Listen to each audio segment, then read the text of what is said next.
Okay, let's dive in to one of the most famous speeches of all time, Steve Jobs' 2005 commencement address at Stanford. You know, it's not really about business or technology. It's, well, it's basically a guide to life, told through three incredibly personal stories. And right out of the gate, he hits you with this. He's not standing there as some unapproachable genius. By admitting he's a college dropout, he just makes himself completely relatable. He's talking from a place of real, messy, unconventional experience. And this is his whole agenda. How simple is that? No boring PowerPoint, no 10-step plan for success, just three stories. It makes you feel like you're not about to get a lecture, but like you're just sitting down for a chat. So let's get into that first one. His first story is all about connecting the dots. And it's this really powerful idea that all the random, confusing, and sometimes pointless seeming things in your life, they'll eventually make sense. But you can only see the pattern when you look backward. It's really about trusting the process. So, Jobs drops out of this super expensive college because he just had this gut feeling it wasn't going anywhere. But he's really clear about something. This was not some romantic, easy decision. It was tough. We're talking sleeping on floors, scrounging for food money by returning Coke bottles, all because he felt he was on the wrong path.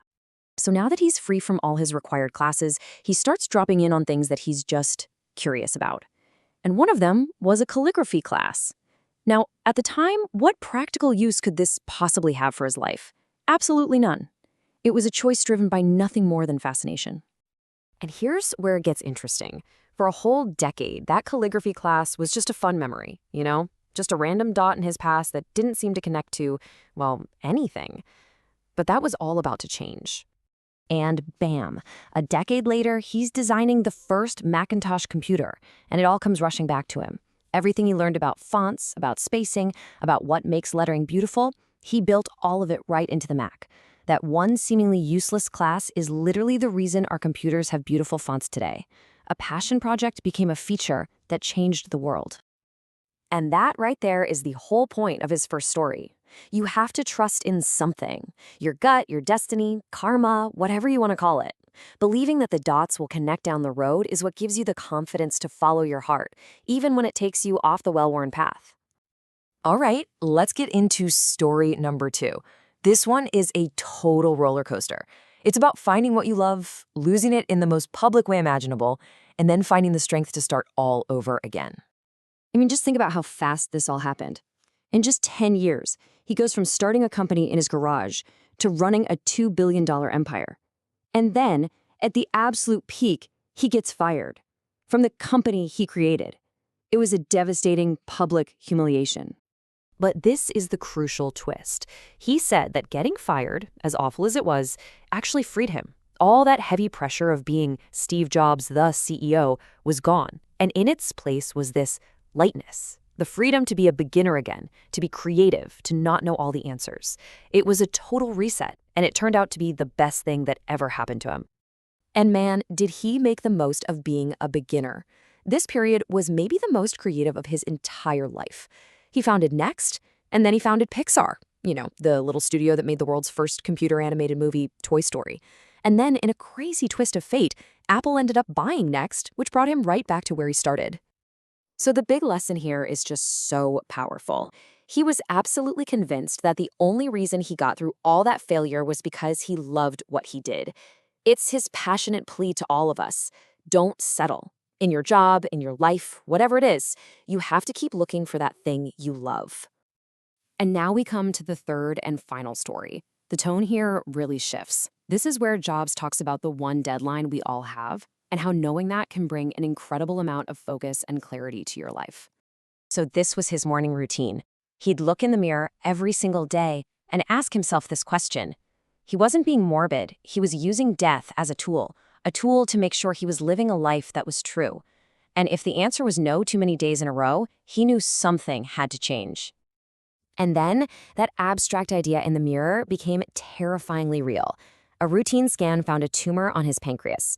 All of a sudden, death wasn't just a thought experiment anymore. It was a real, immediate medical diagnosis. This part is just bone-chilling. The doctors told him his cancer was incurable, that he had maybe 3 to 6 months to live. Prepare to die was basically their way of saying, go home, get your affairs in order, say goodbye. Now, thankfully, his cancer turned out to be a very rare form that could be cured with surgery. But that experience just solidified his entire philosophy. Knowing you're going to die strips away everything that doesn't matter, all the expectations, the pride, the fear of embarrassment. It leaves only what is truly important. It frees you up to follow your heart. He completely reframes how we think about death here. He doesn't see it as a terrifying end. He sees it as life's greatest invention. It's a change agent. It's the process that clears out the old and makes room for the new. It's what allows for progress and renewal. And this is really the final, urgent point of the whole speech. It's a call to action. Don't get trapped by other people's thinking or expectations. Listen to your own inner voice, your own intuition. You have to, because your time here is not infinite. So for his big finish, he doesn't tell another one of his own stories. Instead, he leaves the graduates with 4 simple words that had been a guiding principle for him his whole life. And this phrase actually came from the back of a magazine he loved back in the day called the Whole Earth Catalog. It was kind of like a counterculture Bible, the internet before there was an internet. And this was the farewell message on their very last issue. Stay hungry, stay foolish. Always be eager to learn more, to try new things, and be foolish enough to believe you can do the things that other people say are impossible. That was the wish he always had for himself, and it became his final wish for the graduates, and really for all of us. And that's how he ends it, by turning it all back to us. Because these aren't just Steve Jobs stories. They're meant to be a framework for our own lives. So the real question he leaves us with is, how are you going to connect your dots? How are you going to find what you love? And how will you live knowing that your time is limited?